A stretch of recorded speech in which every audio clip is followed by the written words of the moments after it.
Yogyakarta merupakan ibu kota perjuangan. Hampir di setiap sudut kota Jogja, kita masih dapat menemukan bukti-bukti pada masa perjuangan. Mulai dari bangunan hingga benda-benda bersejarah sebagai saksi perjuangan. Bukti yang semakin meyakinkan adalah Yogyakarta pernah menjadi ibu kota Republik Indonesia, di mana pada saat itu Belanda melancarkan agresi militer kedua, hingga dicetuskanlah Perang Gerilya dan akhirnya dilancarkan serangan umum 1 Maret 1949. Perang Gerilya tidak lepas dari peran Panglima Besar Jenderal Sudirman.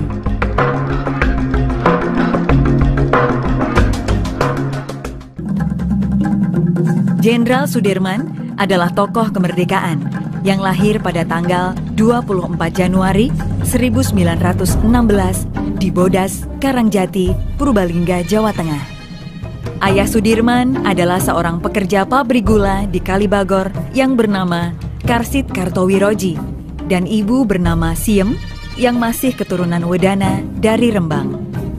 Pada usia 8 tahun, Sudirman kecil diangkat anak oleh Raden Cokro Sumonario, seorang asisten Wedana di Rembang. Sudirman menempuh pendidikan di Hollands Indie School atau HIS, yaitu sekolah rendah dengan bahasa pengantar bahasa Belanda di Purworejo. Setelah lulus, melanjutkan ke sekolah taman siswa, kemudian menempuh sekolah guru di HIK Muhammadiyah Surakarta. Meskipun tidak lulus, Sudirman menjadi guru HIS Muhammadiyah di Cilacap. Karir kemiliteran dimulai pada tahun 1943.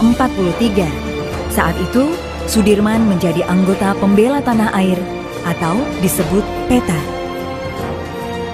Setelah selesai pelatihan di Bogor, Sudirman mendapatkan pangkat Sodanco dan menjadi komandan batalion PETA di Kroya, Jawa Tengah. Setelah Indonesia merdeka, Sudirman bergabung menjadi Tentara Keamanan Rakyat atau TKR. Saat menjadi anggota TKR, Sudirman berhasil merebut senjata pasukan Jepang dalam pertempuran di Banyumas, Jawa Tengah. Karena kepiawaiannya dalam bidang militer, Sudirman diangkat sebagai Panglima Divisi 5 TKR dengan pangkat Kolonel. Perang besar pertama yang dipimpin Sudirman adalah perang melawan tentara Inggris dan Nika Belanda pada bulan November hingga Desember tahun 1945 yang dikenal dengan Pertempuran Palagan Ambarawa. Pertempuran berakhir dengan kemenangan.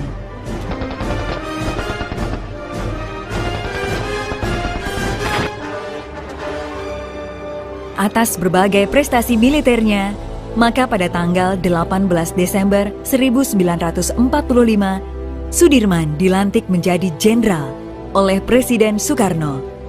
Seiring dengan perkembangan TKR menjadi TNI, Sudirman dilantik menjadi Panglima Besar bersama pucuk TNI lainnya di Gedung Agung Yogyakarta pada tanggal 28 Juni 1947.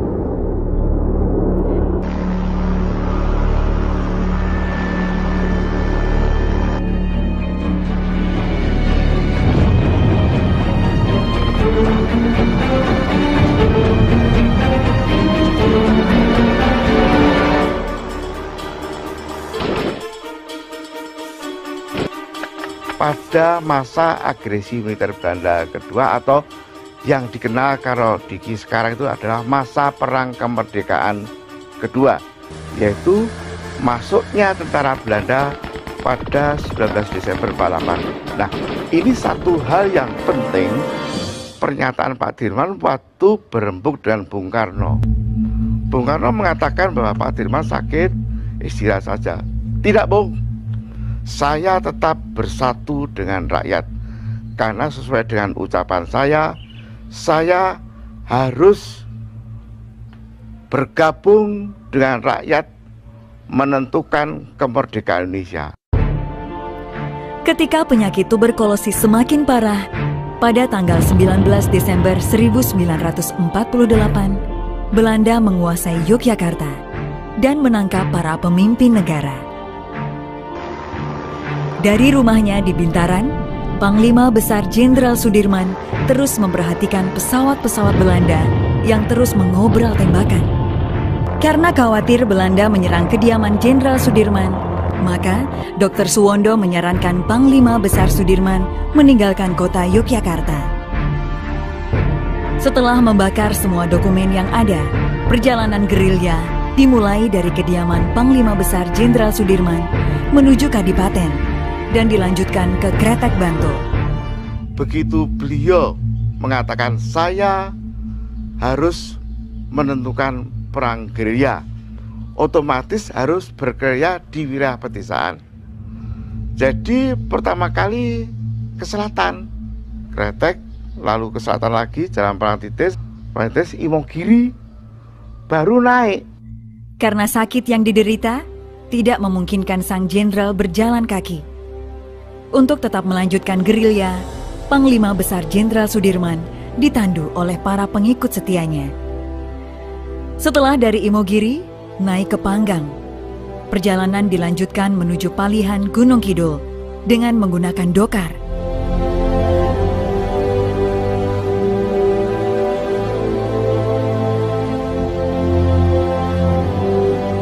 Berhenti sejenak di sana, lalu berangkat ke Wonogiri. Jadi di Wonogiri itu dia juga berhenti di sana, bahkan dapat gempuran dari pemerintah Belanda karena pemerintah Belanda juga punya intelijen. Dari Wonogiri, perjalanan dilanjutkan menuju daerah Jawa Timur. Perjalanan melalui Ponorogo dan Trenggalek. Kemudian pada tanggal 24 Desember 1948 sampai di Kediri. Dari Kediri, rombongan menuju desa Sukarame.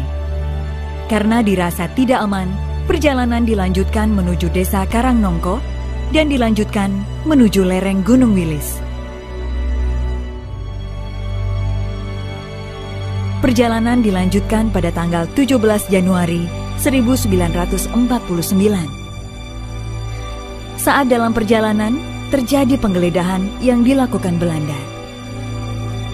Untuk menghindari kontra dengan pasukan Belanda, rombongan masuk hutan Sedayu dan kemudian menuju sawahan.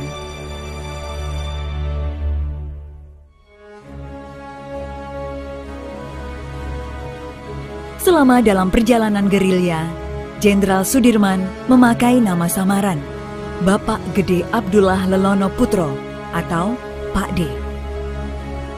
Dari nama samaran itu, beliau lebih leluasa untuk mengundang kurir-kurir yang berkaitan dengan strategi perjuangan gerilya. Surat-surat yang dibuat oleh Pak Dirman itu sangat menentukan strategi perang gerilya dalam arti kaitannya nanti 1449. Ketika pasukan Jenderal Besar Sudirman masih bergerilya, di Yogyakarta dilancarkan serangan umum yang dikenal dengan Serangan Umum 1 Maret pada tahun 1949. Dengan adanya serangan umum ini, menunjukkan pada dunia internasional bahwa Indonesia dan kekuatan militernya masih ada dan membuktikan kebohongan Belanda yang menyatakan Republik Indonesia dan TNI telah hancur. Hal ini pula yang menyebabkan terpojoknya Belanda dalam percaturan politik dunia hingga terjadi perjanjian Roem-Royen 7 Mei 1949. Sementara itu, pasukan gerilya yang dipimpin Panglima Besar Jenderal Sudirman masih melanjutkan perjalanan hingga menemukan tempat yang dirasa aman, yaitu Dukuh Sobo, Desa Pakis, Kecamatan Nawangan, Kabupaten Pacitan. Pasukan Jenderal Sudirman menetap cukup lama di tempat ini, mulai April hingga 7 Juli 1949. Sebagai markas komando, digunakan rumah milik Karso Sumito. Dari rumah sederhana inilah, Panglima Besar Jenderal Sudirman bersosialisasi dengan masyarakat setempat. Di desa Sobo inilah Pak Dirman betul-betul selalu bekerja sama dengan masyarakat pedesaan, karena beliau mengatakan sudah sejak dulu saya tanpa masyarakat atau rakyat tidak akan bisa menumpas penjajah. Gereja kita ini selalu bersendikan rakyat. Tanggal 29 Juni 1949, Yogyakarta telah kembali dan kondisi keamanan sudah kondusif. Presiden, wakil presiden, dan para pemimpin yang lain tiba di Bandara Maguwo dari pengasingan pada tanggal 6 Juli 1949. Saat itu, hanya Panglima Besar Jenderal Sudirman yang belum tiba di Yogyakarta. Jadi misi penjemputan yang pertama di Sobo itu, ada tokoh penting yang pada waktu itu menentukan, meyakinkan Pak Dirman untuk ke Jogja ya, kembali kan ke ibu kota Republik. Itu adalah Bapak Rosian Anwar. Kemudian wartawan Menur, lalu juga Komandan Werkres 3 Letkol Soeharto. Di dalam satu pembicaraan, Pak Dirman selalu mengatakan, nanti dulu, saya tidak akan cepat-cepat menentukan langkah untuk masuk kota Jogja, sebab Belanda itu sangat licik. Dan akhirnya pada bulan Juni itu penjemputan dilakukan oleh si Sultan HP9 bersama stafnya waktu itu yang ada di Jogja untuk menjemput Pak Dirman di Piungan. Sampai di kota Jogja, Panglima Besar Jenderal Sudirman langsung menuju Gedung Agung untuk bertemu dengan Presiden Soekarno dan Wakil Presiden Muhammad Hatta. Satu hal yang cukup penting pertemuan Pangsar Sudirman kembali ke Jogja dan menemui Bung Karno, satu statement beliau yang waktu itu jarang terungkap. Beliau selalu mengatakan, kita mulai hari ini tidak boleh dijajah lagi oleh bangsa lain. Jadi kita harus 100% merdeka dan berdaulat penuh.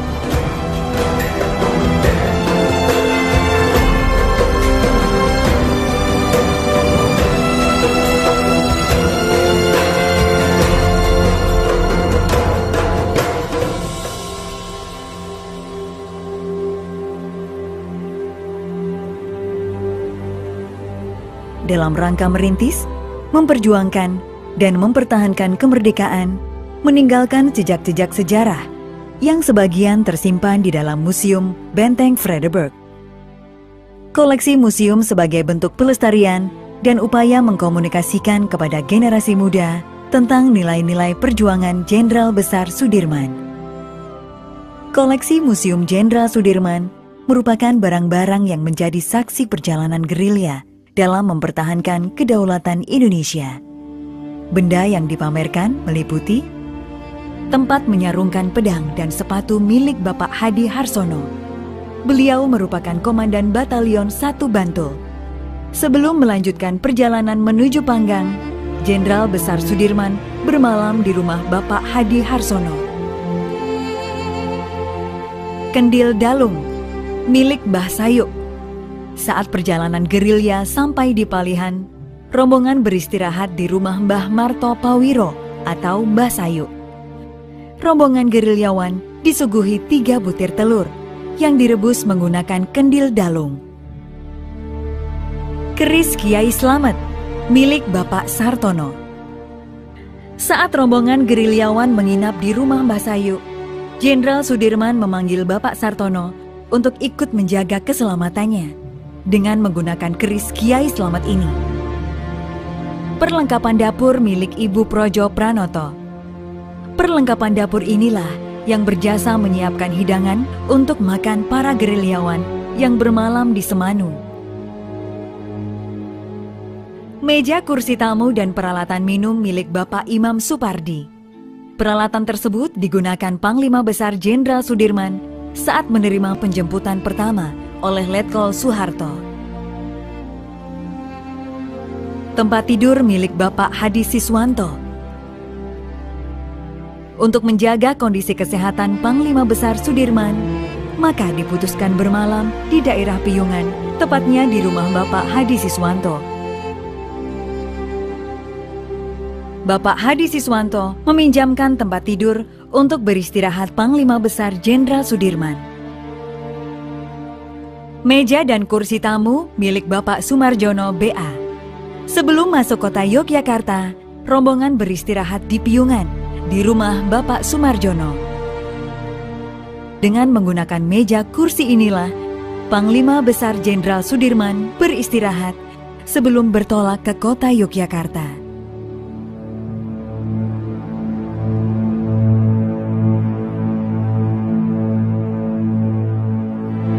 Sejarah berjalan dalam kesatuan 3 dimensi yang meliputi dulu, sekarang, dan yang akan datang.